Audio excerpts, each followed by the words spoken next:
Arise, shine, for your light has come. Get ready to receive the word of God from Pastor Fortune Ludovic. Remember to like, subscribe and share to friends and family.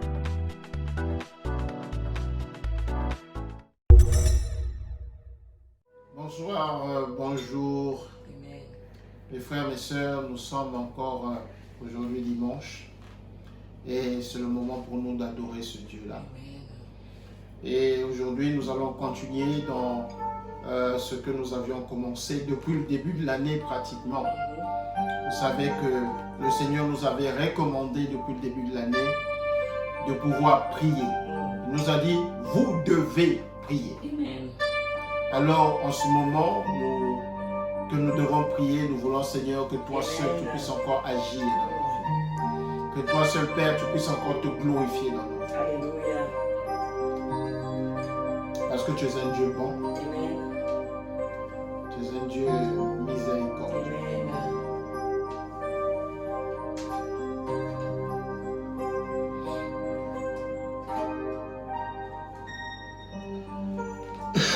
Aujourd'hui, nous sommes censés passer à une autre partie de notre enseignement sur la prière. Et je voudrais vraiment déjà revenir, donner le condensé de ce que nous nous sommes déjà dit depuis le début. Parce qu'il est important, que ce que l'Esprit me rappelait encore ce matin, que nous nous rappelions de ce que le Seigneur nous a dit. Nous avions commencé lorsque nous étions encore à l'église, mais lorsque nous sommes entrés pendant le confinement, certainement que nombreux n'ont peut-être pas écrit ce que le Seigneur nous a dit depuis le commencement. Donc je vais prendre à peu près une quinzaine de minutes pour cela, avant que nous commencions dans ce qui est la deuxième partie. Donc cette première partie, nous nous rappelons de ce thème que le Seigneur nous a donné en nous disant, vous devez prier. You must pray. Est-ce que tu peux dire à ton voisin, you must pray. Tu dois prier. You must pray. Nous devons prier. Alléluia. Et pourquoi cela? La première des choses, nous avons dit, c'est parce que c'est une recommandation de l'Éternel. Rappelez-vous dans 1 Thessaloniciens 5, au verset 17, la Bible nous dit, priez sans cesse. C'est ce que le Seigneur nous demande, de prier sans cesse. Ça veut dire, quel que soit là où tu es, sois dans un état de prière. Ça ne veut pas dire que tu es obligé de lever ta voix très fort, même dans ton cœur. Le Seigneur souhaite que tu sois dans un état de prière. C'est ça, c'est une recommandation. Nous devons prier parce que c'est une recommandation de l'Éternel. Nous avons défini également la prière comme étant un moyen de communication avec Dieu. Un moyen d'échanger avec Dieu. Et ça, nous l'avons lu dans Jérémie 33, 3, où la parole nous dit, lorsque le Seigneur nous dit, invoque-moi et je te répondrai. Donc, c'est un échange, la prière. C'est un échange entre nous et Dieu. Un moment où nous parlons à Dieu et un autre moment où Dieu nous répond. Mais parce que pendant longtemps, nombreux parmi nous, nous ne faisons que élever nos prières vers Dieu au lieu de pouvoir écouter également Dieu nous parler. Donc il y a des moments où nous prions à Dieu, mais nous devons également prendre le temps de l'écouter au travers du Saint-Esprit, au travers de sa parole, ou même au travers des songes, au travers des visions, au travers des dreams, des rêves. Donc lorsque nous définissons la prière, c'est un moyen de communication. Certaines versions disent « appelle-moi et je te répondrai ». Certaines autres disent « crie à moi, crie vers moi et je te répondrai ». Donc c'est un aller-retour, c'est à deux sens. Maintenant, nous avions pensé, nous avions vu que dans certaines mesures, certains d'entre nous ne prient pas. Et nous nous sommes posé la question pourquoi il ne prie pas. Et nous avons eu 3 raisons. La première raison, rappelez-vous, dans Psaume 134, parce que la Bible nous dit que Dieu connaît tous nos besoins. Et donc certains se disent, comme Dieu connaît tous nos besoins, je n'ai pas besoin de prier, puisqu'il sait déjà ce dont j'ai besoin. Il sait déjà qu'est-ce que je veux. Il sait déjà ce que j'attends. Et la deuxième chose, dans Lamentation 3, on nous dit que le Seigneur a déjà décidé ce qui nous arrivera. Alors on se dit, si déjà tout est fait, notre prière n'est pas capable d'influencer Dieu. Alors c'est pourquoi nombreux d'entre nous ne prient pas. Et la troisième cause, bien évidemment, c'est parce que Satan nous l'empêche. Satan nous empêche de prier. Il met des bâtons dans les roues des enfants de Dieu pour que nous n'ayons pas le temps de prier. Il met des distractions devant nous pour que nous n'ayons pas le temps de prier. Regardez aujourd'hui comment c'est difficile avec tous ces réseaux sociaux. Je ne sais pas si on peut énumérer. Certains ont 10 comptes. Dans Instagram, dans Facebook, TikTok, Snapchat, Facebook, WhatsApp, i5, ça existe. Il ne faut pas crier aussi des trucs ici. Alléluia. Bref, il y a tellement de réseaux que nous sommes distraits. Et beaucoup de fois, le diable utilise ça pour nous empêcher d'avoir un temps avec notre Dieu. Mais nous avons dit, bien que nous pensons que nous ne devons pas prier à cause des raisons que nous avons données, nous avons également dit que cela est faux. Pourquoi? Simplement parce que dans Psaume 115 au verset 16, la Bible nous dit que le ciel appartient à Dieu et il a donné la terre aux hommes. Donc, le ciel, ça appartient à Dieu. Mais la terre où nous vivons nous a été donnée par notre Dieu. Si nous l'a donnée, c'est pour que nous prenions soin de cette terre. Si nous l'a donnée, c'est pour que nous nous préparions sur terre à aller le rejoindre. Rappelez-vous ce que Jésus a dit avant de partir. Il a dit, il est mieux que je m'en aille. Je vais vous préparer une place, afin que là où je suis, vous soyez aussi. Donc, le but ici, c'est de vivre sur terre, mais de pouvoir prendre soin de cette terre. Et cela nous donne donc l'obligation de rester en communication avec Dieu. Parce que c'est lui qui sait comment nous pouvons gérer cette terre. Donc, nous devons prier parce que sur cette terre, nous avons besoin que le Seigneur nous révèle matin, midi et soir sa volonté pour que nous conduisions cette terre à bon escient. Pour que le temps que nous sommes ici, comme pèlerins, nous puissions impacter les uns et les autres. Alléluia.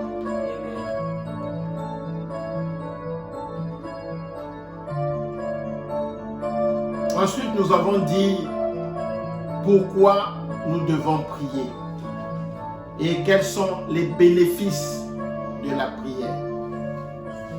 Pourquoi nous devons prier et quels sont les bénéfices de la prière. Là où vous êtes, je sais que vous n'allez peut-être pas écrire sur un cahier, mais je souhaiterais que vous puissiez noter ça même sur Facebook en ce moment pour que les uns et les autres puissent... je voudrais énumérer les 11 points rapidement pour que vous les gardiez. Parce que ça, c'est la partie la plus importante, je dirais. Vous savez, lorsqu'on dit que on demande aux gens de prier, vous allez constater que même dans les églises, quand on demande de prier, les gens ne prient pas vraiment. Les gens ne prennent pas le temps de prier. Même dans les maisons, on est obligé de forcer, de pousser les gens à prier. Parce que nous ne savons pas quels sont les bénéfices de la prière. Parce que nous ne savons pas pourquoi nous prions en fait. Et le jour où nous saurons, quand nous savons pourquoi nous prions, et en quoi nous bénéficions lorsque nous prions, alors ça va nous donner l'envie de prier. Ça va nous donner la capacité de prier. Ça va nous donner l'intelligence de prier. Alléluia. La première des choses, nous avons dit pourquoi nous prions. Parce que la prière nous permet de bâtir une relation avec Christ, avec Jésus, avec notre Dieu. La première des choses, c'est que la prière nous permet de bâtir une relation stable et intime avec Dieu.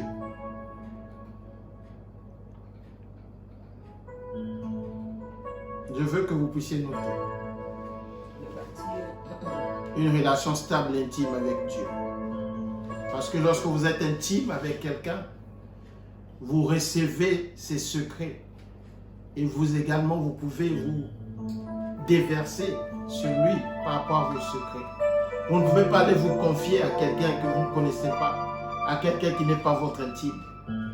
Et c'est cette prière-là. La vie de prière permet que nous bâtissions une relation stable et intime avec Dieu. De telle sorte que nous apprenions à le connaître et qu'il apprenne à nous connaître. Et lorsque nous devenons intimes, à ce moment-là, nous pouvons nous échanger des choses encore plus grandes et plus secrètes. La deuxième des choses, nous avons dit que la prière nous permet de vaincre la tentation. Prayer allows us to overcome temptation. Rappelez-vous à Gethsemane, lorsque Jésus est parti avec ses disciples, la Bible nous dit que sachant que c'était un moment difficile, il leur a dit « Aidez-moi à prier. Priez avec moi. » Parce qu'il savait que la tentation était grande pour lui de faillir à sa mission. Moi, j'ai toujours dit la victoire de la croix a commencé à Gethsemane. Si Jésus n'avait pas vaincu à Gethsemane, il n'y aurait pas la croix. Rappelez-vous lorsqu'il a dit que la coupe s'éloigne de moi. Mais après, il s'est ressaisi pour dire non, pas ma volonté, mais la volonté de Dieu. La troisième des choses, c'est que la prière nous permet de discerner la volonté de Dieu.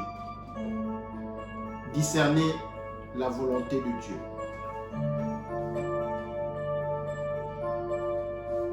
Rappelons-nous dans Luc 6, là où Jésus avait décidé de pouvoir choisir ses disciples.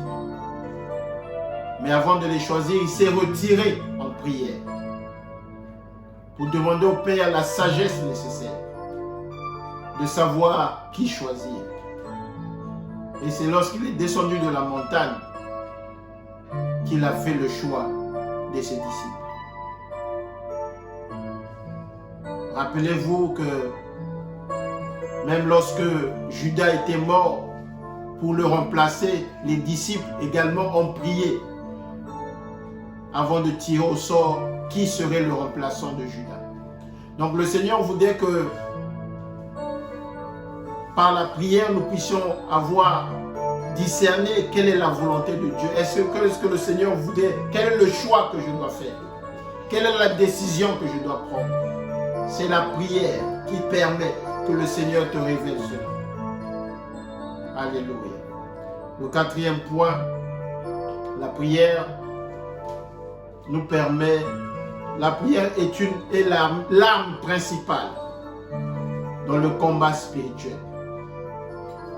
La prière est l'arme principale dans le combat spirituel. Vous vous rappelez de Éphésiens 6, verset 12, où la Bible nous dit que nous ne combattons pas la chair et le sang, mais nous combattons contre les autorités, les principautés, les mondes des ténèbres. Et pour que nous puissions combattre, nous avons besoin de la prière. C'est par la prière que nous combattons. Donc l'arme principale du combat spirituel, c'est la prière. Tu combats parce que tu as la prière avec toi. Tu combats grâce à la prière. Sans la prière, ça sera difficile de combattre les autorités. Parce qu'il y a des déclarations à faire. Il y a des paroles à sortir. Mais tout ça, c'est grâce à la prière. Au cinquièmement, on a dit que la prière est la condition fondamentale pour le réveil. Si nous voulons que le peuple se réveille aujourd'hui, qu'il y ait un réveil dans cette nation, qu'il y ait un réveil dans le monde, c'est par la prière. Parce que le Seigneur a dit intercéder, priez les uns pour les autres. Priez pour les nations. Priez pour les peuples. Rappelez-vous que Dieu avait suscité des gens comme John Wesley dans ce pays, dans cette nation, pour apporter le réveil. Et c'était quelque chose d'extraordinaire. Et nous également, le Seigneur voudrait que nous puissions prier davantage pour ramener le réveil dans ces nations, dans le monde. Parce que le monde des ténèbres prend beaucoup plus de choses maintenant. C'est pourquoi il nous a dit, réveille-toi, toi qui dors. Réveille-toi d'entre les morts spirituels. Et laisse-toi éclairer par le Seigneur. Réveillons-nous. Dis à ton voisin, réveille-toi. Réveille-toi. Wake up.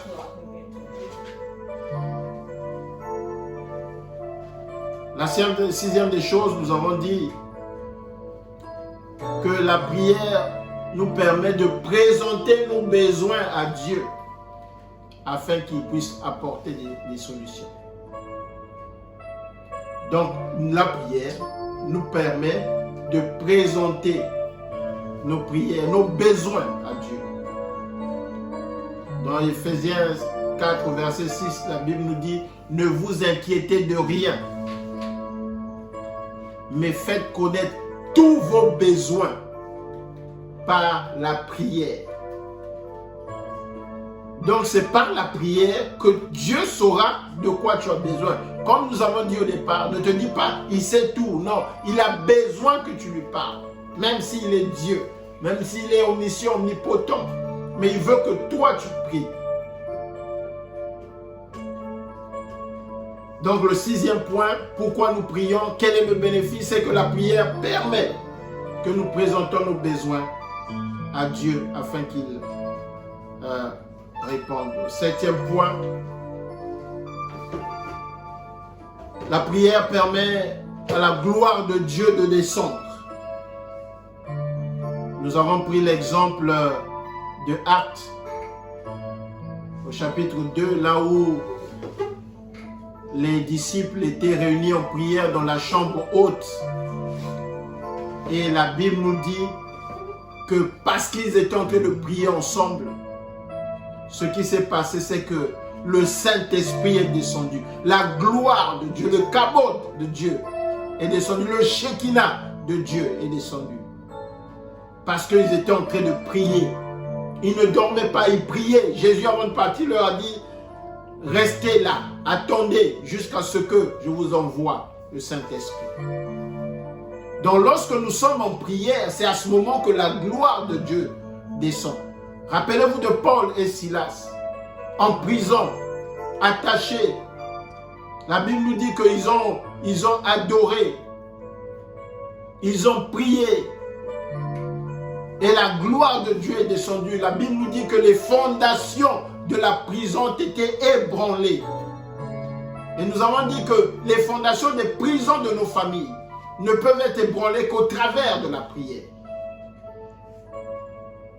S'il y a des liens familiaux, c'est par la prière. C'est le moment pour nous de nous lever dans les combats de nos familles, pour la délivrance de chacun de nos frères et de nos sœurs. Nous en avons besoin, plus que besoin. C'est par la prière. Le huitième point, la prière permet à Dieu de changer les décisions. Rappelez-vous, au départ, nous avons dit qu'à certains moments, on se dit, parce que Dieu a déjà planifié tout, nous n'avions plus besoin de prier. Non, ce n'est pas parce que Dieu a décidé, tu peux changer la décision de Dieu par ta prière, par la qualité de ta prière, par la puissance de ta prière, par la sincérité de ta prière. Nous avons pris l'exemple du roi Ézéchias. dans 2 Rois 20. Là où nous avons vu que Dieu avait envoyé le prophète Ésaïe pour lui dire, va dire à Ézéchias qu'il va mourir. Mais la Bible nous dit avant que Ésaïe ne sorte, Dieu l'a rappelé, repars lui dire que j'ai entendu sa prière. Ézéchias, lorsqu'il a pris la nouvelle, il ne s'est pas seulement lamenté, mais il était motivé, il a prié, il a rappelé à Dieu tout ce qu'il a fait pour le royaume. Il a rappelé à Dieu tous les investissements qu'il a fait pour le royaume. Il a rappelé à Dieu toutes les fois où il était resté intègre, toutes les fois où il a obéi à Dieu pour l'avancement de l'œuvre. Le jour où tu seras dans une telle situation, rappelle à Dieu ce que tu fais pour le royaume.